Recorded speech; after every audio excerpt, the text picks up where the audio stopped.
Good afternoon, everyone. Let's begin with some scheduling updates.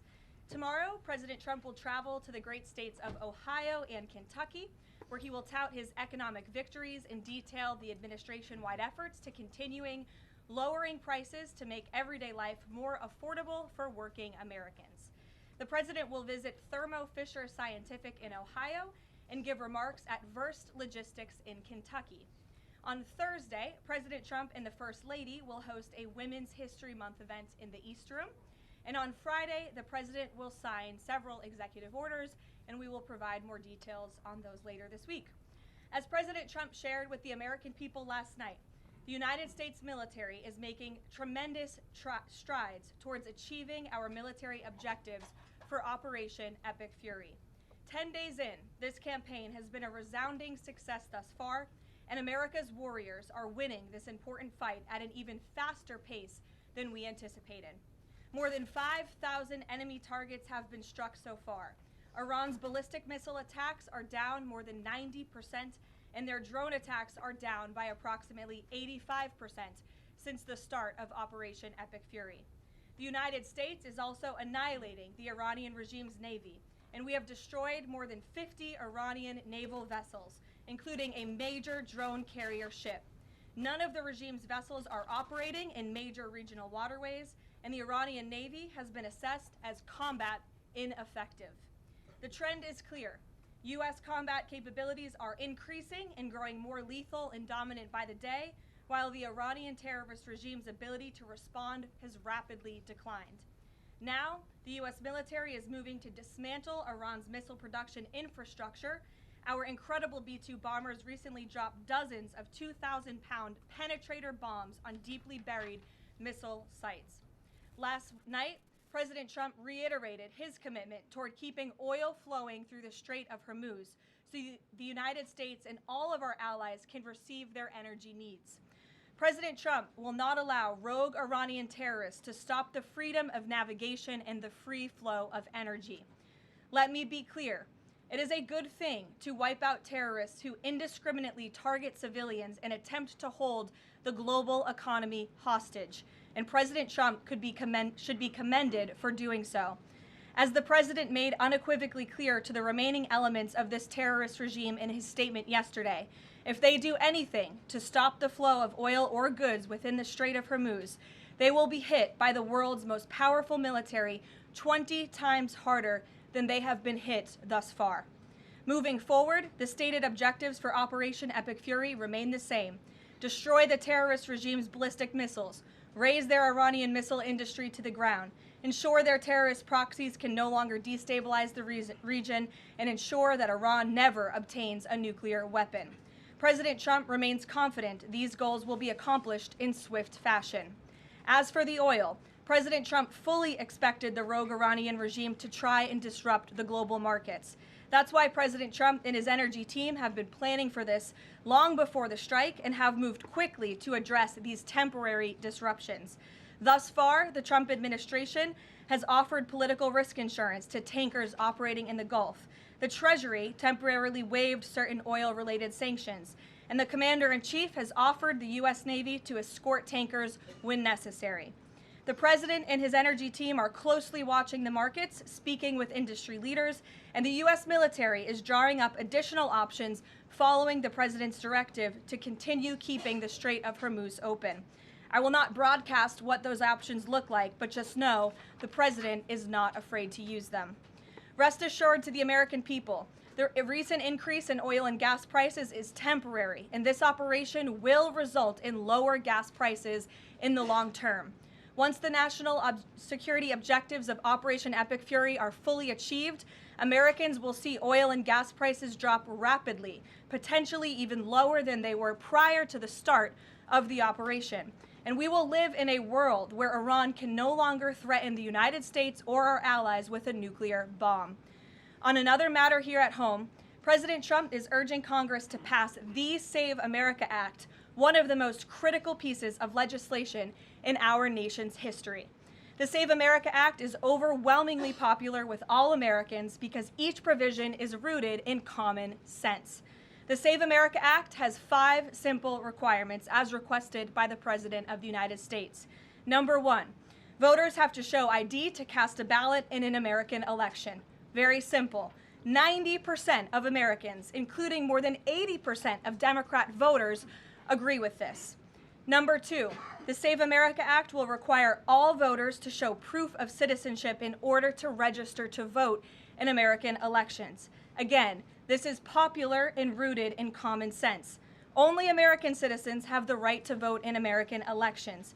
But after Joe Biden and the Democrats allowed tens of millions of illegal aliens into our country, it's more important than ever to ensure that only American citizens are registering to vote on our nation's voter rolls, and Congress needs to pass this.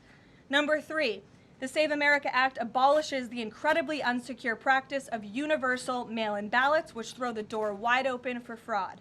Importantly, the Save America Act maintains exceptions for Americans to use mail-in ballots for illness, disability, military, or travel reasons.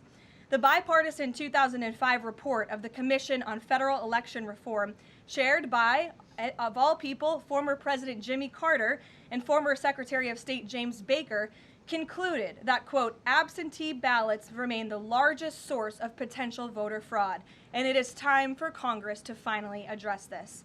Number 4, the Save America Act permanently bans men from competing in women's sports. President Trump signed a landmark executive order upholding the promise of Title IX and ending this dangerous and unfair practice. But now it's time for Congress to codify this into law. Number 5, the Save America Act bans transgender mutilation surgery for children. Again, President Trump signed a common sense executive order to do this and kept his promise to the American people, but now Congress needs to do the same and codify it. It's well past time for Democrats in Congress to stop perpetuating the radical and false claim that you can somehow change a child's sex. You cannot.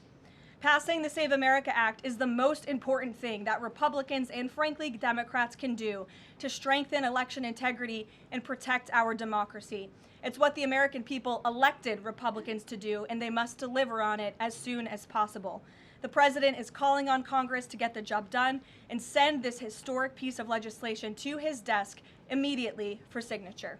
So with that today, I will take your questions. Benny, thank you for being here, and why don't you start us off? Thank you, Caroline. So my first question is actually about the Save America Act. So one of the biggest things that the Democrats are saying, the claims that they're making, is that the Save America Act, it would prevent married women from voting in elections or make it harder for them. What do you have to say to those claims? Is there any validity to them, and where do you think they're getting this from? There is zero validity to these claims, and I'm glad that you brought them up, because you have the Democrats who have created this myth, and it has been perpetuated, unfortunately, by many in the mainstream media. Let me be very clear. The Save America Act does not prohibit anyone from voting, with the exception of illegal aliens. And the greatest way to disenfranchise American citizens from voting in American elections is to allow illegal aliens to vote, which is what Democrats want to do. We see it taking place in Democrat jurisdictions at the state and local level across this country. So the Save America Act corrects that. And as far as married women who have changed their name, if they're already registered to vote, they're entirely unaffected by the Save Act. And for the small fraction of individuals who have changed their name or their address, they can still register to vote, of course. They just have to go through their state processes to update that documentation. And this is something that the American people, married women and minorities and people all across this country who Democrats are insultingly saying cannot do this, they're already doing it every day, going to the Social Security office, going to the DMV, and I think it's frankly insulting that the Democrats are saying that there are certain groups of people in this country who aren't smart enough to update their documentation to allow them to vote. Again, this is a huge myth, and thank you for giving me the opportunity to address it. Of course, and then just one more question about DHS. The funding issue has been 3+ weeks now. I was at the airport this morning in St. Louis, Missouri, and it was early in the morning, and one of the TSA agents, I saw her, she was kind of tearing up, she was crying, and I asked her, I was like, what's wrong? And she was like, I can't make my phone payment, I can barely make my car payment that's coming up. I think a lot in the Beltway, there's so much noise between Democrats, Republicans. It's the Democrats' fault, it's the Republicans' fault. But what is the White House's message to the American people that are struggling because they're not getting that paycheck? It's take away the politics. What do you have to say to those people? President Trump wants the Department of Homeland Security. He wants TSA, he wants FEMA, he wants the brave men and women of our United States Coast Guard to receive their paychecks, and he wants this department to be fully funded and fully reopened. And so to any American out there who is struggling without a paycheck, we know there's more than 100,000 of you across the country. To any American out there who is showing up to an airport and facing incredibly long wait times and lines, call your Democrat member of Congress and tell them to fund the Department of Homeland Security. That's what President Trump wants to do, and it's completely ridiculous that the American people are suffering as a result of these partisan games that are being played by Democrats on Capitol Hill. Thank you. Steve. You said the operation was going faster than anticipated. What is your current timeline for how long the war will last? So look, as you know, Steve, the president and the U.S. military's initial timeline was about 4 to 6 weeks to achieve the full objectives of Operation Epic Fury. Again, to destroy their missiles and their ability to make them, destroy their navy, permanently deny them nuclear weapons forever, and to, of course, weaken their evil terrorist proxies in the region. We know that the U.S. military and our brave warfighters are quickly and expeditiously executing these objectives well ahead of schedule, but ultimately the operations will end when the commander-in-chief determines the military objectives have been met, fully realized, and that Iran is in a position of complete and unconditional surrender, whether they say it or not. Does the president still want Iran's unconditional surrender? Well, when President Trump says that Iran is in a place of unconditional surrender, he's not claiming the Iranian regime is going to come out and say that themselves. What the president means is that Iran's threats will no longer be backed by a ballistic missile arsenal that protects them from building a nuclear bomb in their country. I could make an empty threat, but if I have no actions to back it up, then it's an empty threat. And so President Trump will determine when Iran is in a place of unconditional surrender, when they no longer pose a credible and direct threat to the United States of America and our allies. Adriana. Can you explain why the Energy Secretary posted and then appeared to have deleted a post on X saying that the U.S. Navy escorted an oil tanker through the Strait of Hormuz? Yes, I was made aware of this post. I haven't had a chance to talk to the Energy Secretary about it directly. However, I know the post was taken down pretty quickly, and I can confirm that the U.S. Navy has not escorted a tanker or a vessel at this time, though, of course, that's an option the President has said he will absolutely utilize if and when necessary at the appropriate time. And if this was something that was posted erroneously, could it be because of a staffer? I guess, will there be any consequences for this? I know you still have to consult, but just generally speaking. Again, I would defer you to the Department of Energy to answer that question. And if I could just follow up really quickly. Sure. In terms of oil sanctions, the president said that there would be some sanctions that would be lifted. Would those be on Venezuela, Russia? Could you give some specifics there and then timing for that as well? Sure. I know it's something that the Treasury Department and the President's energy team continue to discuss, and they will ultimately consult with the President before decisions are made. I don't have any announcements on new sanctions or the lifting of new sanctions for you today. Alex. Thank you. Reuters has reported that about 150 U.S. service members have been injured so far. Can you confirm that number and elaborate on that? I can't confirm the exact number. I know it's within that ballpark, but I would defer you to the Pentagon for a specific number of wounded or injured thus far. And then secondly, if I can, I wanted to ask about, there was a briefing on the Capitol Hill today, and some senators came out and said they were more convinced than ever that there would be U.S. boots on the ground. Senator Blumenthal said that. In fact, your reaction to that and any update on President Trump's thinking about it? Look, I would say that Democrats on Capitol Hill are clearly being quite disingenuous.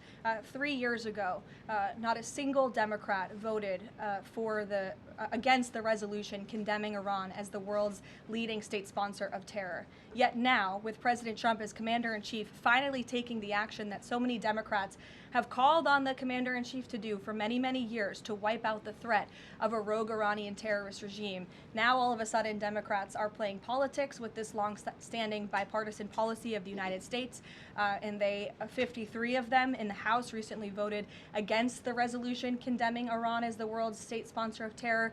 So I wouldn't take Democrats at their word. As for boots on the ground, the president has talked about this repeatedly. Wisely, he does not rule options out as commander-in-chief. So again, I would hesitate to confirm anything that a Democrat on Capitol Hill says right now about the president's thinking. Garrett. Kellen, you outlined to Steve the military components of what would be involved in ending this war, but it seems like there's a political component too. The president said to Fox earlier today that he doesn't believe the new Ayatollah can live in peace. He made a variety of comments suggesting that he should be involved in picking the new Iranian leader. Is the ending of this war also contingent on Iran selecting a leader that the president finds acceptable? And if so, how is that not the definition of a regime change war? Look, as President Trump has blatantly and frankly stated, it's obviously within the best interest of the United States and the West to no longer have a radical terrorist in charge of Iran, especially as we see their reaction to Operation Epic Fury. They had their missiles turned towards our Gulf and Arab partners in the region. Again, this was a regime that chanted, or still chants, death to America. We look at the way that they are holding the entire world hostage with the restricting of the free flow of energy through the Strait of Hormuz.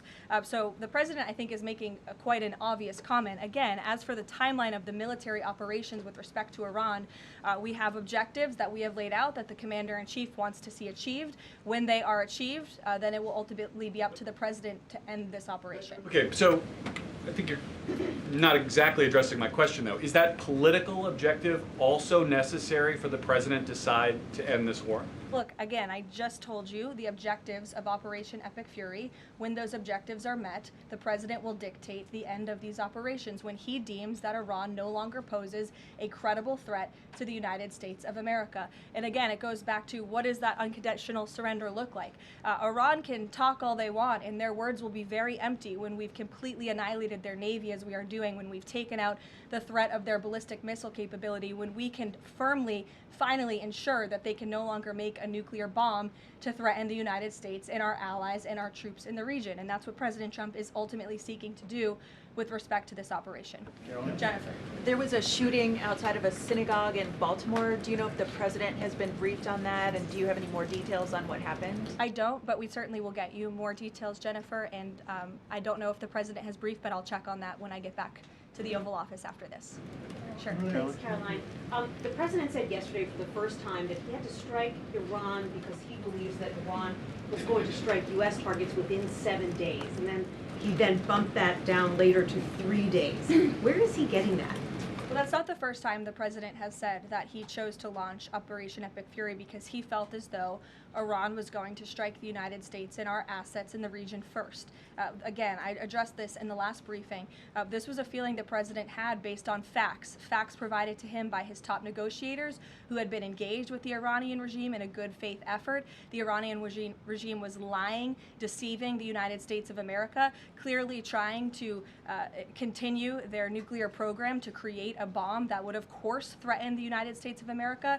Again, their ballistic missile arsenal, they were rapidly and aggressively increasing that by the month to a place where they would essentially build immunity for themselves, where a future president or President Trump would not be able to launch this incredibly successful operation. And so the president, again, as I have reiterated and he has said, was not going to sit back and allow the Iranian regime to threaten or to attack the United States of America any longer. But there are no U.S. leaders or Israeli leaders who are making those same claims. So is he making this up to justify his decision to go to war now? The president is not making anything up, Nancy. He is looking at this every single day based on intelligence, based on facts, and based on intelligence that he himself and his negotiators have consumed based on their, again, negotiations with the rogue Iranian regime over the past year. And the president and his team tried in a good faith way to reach a diplomatic deal through peaceful means with the Iranian regime. And Iran chose this this path to death and destruction. Iran wanted to attack the United States of America, and the president was not going to sit back and allow that to happen. He was not going to sit back and allow that to happen, and everyone in this room should be grateful for it. John. Thanks a lot, Caroline. Two questions for you. One has to do with a follow-up to your statement that you made at the beginning of the briefing regarding the Safe America Act. Sure. Yesterday, the Senate Majority Leader John Thune spoke on the effort to potentially have a filibuster broken, the rules for the filibuster broken. He said the votes aren't there, one, to nuke the filibuster, and the votes aren't there for a talking filibuster. He says that's the reality. What's your reaction to what Senator Thune said? Look, I think President Trump, the urgency behind his need to pass the Save America Act and his desire to get this country-saving legislation passed has been made quite clear. He wants all options on the table, and he wants the Senate to move as quickly as possible through whatever means necessary. And then secondly, just regarding the president's trip tomorrow, looking ahead, why Ohio and why Northern Kentucky? Well, why not? These are two great states with great Americans. Just wanted to know why they were chosen. Great states with great Americans. The president will be joined by lawmakers from both states who he greatly admires and respects and supports. And he'll be meeting with business owners in both of these places and talking about the economy, which is, of course, the utmost importance to him. Caroline. Thank you. Last week, the Energy Secretary issued a waiver for India to get oil, Russian oils, during this energy crisis. Yes. Have you spoken to President about it? What's the idea behind this? Have I spoken to the president about it? Yeah. Yes, I have spoken to the president about it. And the president and the Secretary of Treasury and the whole national security team came to this decision because our allies in India, as you know, Lalit, have been good actors and have previously stopped buying sanctioned Russian oil. So as we work to appease this temporary gap of oil supply around the world because of the Iranians, we have temporarily permitted them to accept that Russian oil. And this Russian oil was already at sea. It was already out on the water. So this short-term measure, we don't believe it will provide significant financial benefit to the Russian government at this time. I have one more question about Pakistan. You know, Pakistan is a neighbor of Iran, and Pakistan is also an ally of U.S. President has been praising a lot about the field marshal. Is Pakistan providing any kind of support in this war against Iran? That I will have to check on with the Pentagon and get back to you. Sure. Thanks, Caroline. The president said yesterday that President Putin told him he wanted to be helpful in the Middle East. The Kremlin put out a statement where Putin said, quote, "I would like to reaffirm our unwavering support for Tehran and our solidarity with Iranian friends." How does the president think that Russia could be helpful, if not helping Iran? And did the president push Putin on Russia sharing intelligence with Iran in this war? The president and his special envoy Witkoff have both said that, of course, they've sent a message to Russia that if that was taking place, it's not something they would be happy with, and they hope that it is not taking place. As for further details about the discussions between these two leaders, I'll leave it to the president to divulge any more of that conversation, but he did confirm it yesterday and provided you with a little bit of the background and his view and his perspective, as he always does. Luke.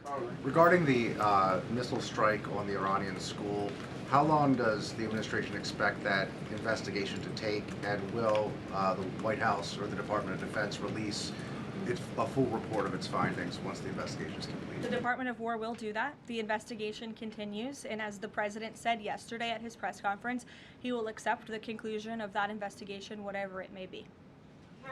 We'll go to the back row for some love. Sure, in the back with the glasses. Go ahead. Regarding the shield of the Sitting Americas. down. Caroline, is there And then you can go, but go first. Okay, thank you. Is there an update regarding You have rough real estate back there, so I'm is trying to give you some there an love. update regarding Cuba, and also is an economic deal imminent? Sure. I don't have any updates on Cuba for you today. Obviously, this is something the administration is actively dealing with. The president's made it quite clear, it's his belief, based on fact, that the Cuban regime is bound to fall. The country is obviously in a very weak place, economically speaking. The people are crying out for help, and the president believes and knows that the Cuban regime wants a deal. So as you know, Secretary of State Rubio has been engaged in those conversations as directed by the president. I don't have any updates for you today, though. Thank you, Caroline. Regarding the Shield of the Americas, the initiative by President Trump this weekend, big names, a lot of countries, but some notable absences. For instance, Colombia, which is a key ally with the United States in terms of counter-narcotics. And President Gustavo Petro was here at the White House, and he met with President Trump. Why wasn't Colombia invited to the Shield of the Americas? I don't think we're seeing the level of cooperation we quite want to see yet from the Colombian government to invite them to the Shield of America's event in Pact, but we certainly hope that this newfound organization will expand and we can continue to invite additional member countries. But there was quite a few countries there. I believe there were 17 countries represented, 12 heads of state with the president over the weekend.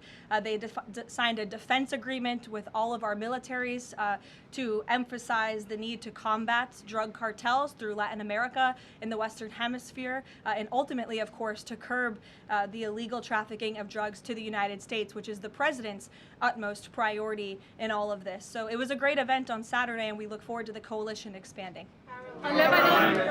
Kelly in the back. Caroline, thank you. Good to see you. I want to get back to another question that was asked earlier. It talked about the political aspects, but there's also the ideological and the spiritual aspects of what Iran has said for 47 years. Death to America, death to Israel. And we've just finished talking about the fact that terror has been around the world. Iran has been the nexus of that in so many ways. Has the president stated clearly to the American people why this is such an imminent threat in order for Democrats on Capitol Hill and Republicans and the American people to understand how imminent the threat was? I think he has, Kelly. I mean, you've heard from the president on an almost daily basis over the course of the past 10 days. You've heard it from me at this podium. You've heard it from the Secretary of War, the Secretary of State, the Vice President of the United States. You know, the president's top cabinet and his officials have been repeatedly explaining to the American public the threat that Iran has posed to our country in this moment, but of course over the course of the past 47 years. And their words, again, chanting death to America, speak for themselves. Go ahead. You can follow up. Why the division within the American people? I realize that we have the people are talking about the War Powers Act, they're talking about all kinds of issues, but have people forgotten just how imminent that threat was? If they keep saying death to America and death to Israel, they mean it. Look, I don't think the American people have forgotten, but I think Democrats on Capitol Hill, they have not forgotten, but they are just so plagued with this resistance to President Trump on everything that they do that, again, they can't even rally behind the common sense, bipartisan, long-standing principle of the United States of America that Iran absolutely poses a threat to the United States, that Iran is the world's leading state sponsor of terrorism. And I think that's reflected again in their voting pattern. In 2023, every single member of the House of Representatives, with the exception of one, I believe the final vote was 412 to 1 in 2023 for a resolution condemning Iran as the world's state leading sponsor of terror. And now in this year, under this president in 2026, 53 Democrats voted against that exact same resolution with the exact same language. I don't think that's a change in the threat that Iran has posed to the United States. I think it's a change in the Democrat Party's thinking and their vicious hatred for President Trump. Danny? Sure. National threat level, following on Kelly, what's the national threat level right now because of this death to America, death to Israel issue? I believe the Department of Homeland Security and the FBI have repeatedly and continuously provided updates on the threat level to the homeland. I don't want to speak on it out of turn from up here, but of course, the federal government is continuing to coordinate and partner with local law enforcement agencies across the ground to thwart potential threats to the homeland. This is something the administration obviously takes very seriously. We are thwarting threats that, frankly, most Americans don't know about because they never make headlines, but that's the great work that the Department of Homeland Security is doing, and it emphasizes and underscores the point of why Democrats need to fund and reopen fully the Department of Homeland Security right now. Danny. School. Why did President Trump say yesterday that Iran may have Tomahawk missiles when there are only 3 other U.S. allies plus the U.S. that have those missiles and therefore could... Look, again, as the president said yesterday, he will accept the conclusion of this investigation by the Department of War. I know there's been a lot of speculation in the media about who may be responsible for this. We're not going to get ahead of the Department of War and the conclusion of that investigation. The president has a right to share his opinions with the American public, but he has said he'll accept the conclusion of that investigation. And frankly, we're not going to be harassed by the New York Times, who's been putting out a lot of articles on this, making claims that have just not been verified by the Department of War, to quickly wrap up this investigation because the New York Times is calling on us to do so. Thank you. Hi, thank you so much. Carolyn, with the DHS currently under a partial Democrat shutdown, does the administration have any specific concerns about potential impact on Homeland Security or intelligence monitoring of sleeper cells inside the United States? And do you have any comment on the bombing, the two individuals that bombed New York City or tried to? Yeah, it was absolutely despicable to see that attack in New York City. I know the FBI is investigating, and the Department of Justice and SDNY have announced they are charging those two individuals and alleged terrorists, and I know they won't rest until justice is sought in this case. Daniel. Thank you, Caroline. Appreciate it. Millions of Americans are filing taxes for the first time since the president signed the One Big Beautiful Bill Act into law. New reports say that new IRS data says that the average federal tax refund is around $3,800, a little bit up from the last period of last year. Does the president believe that the average federal tax refund increasing this year could provide a little bit more economic growth, something that he's been very focused on as the year progresses? Absolutely, and Americans are going to start benefiting from the fruits of President Trump and Republicans' labor through the passage of the One Big Beautiful Bill and these historic tax cuts. We are midway through tax season, so just to provide an update from the Treasury Department that just went out moments ago, nearly 63.5 million tax returns have been processed thus far, 45% of the anticipated total number of tax returns by April 15th, so don't forget to file your taxes, people. And the average refund this year is more than $3,700. And we know that more than 27.5 million individuals who have filed their tax returns thus far have claimed at least one of President Trump's new tax cuts. Over 3.5 million returns have claimed no tax on tips. Over 15.5 million returns have claimed no tax on overtime. Over 9.2 million returns have claimed the enhanced deduction for seniors. And over 690,000 returns have claimed no tax on car loan interest. And another amazing statistic, nearly 3.5 million Trump accounts have been opened for children in our country thus far. So we look forward to, I know the Treasury Department continues to look forward to seeing these checks go out the door and into the pockets of hardworking Americans, and the president will be meeting with them himself tomorrow on the road in both Ohio and Kentucky, and we look forward to seeing you all there. Thank you, guys. Thank you, Caroline.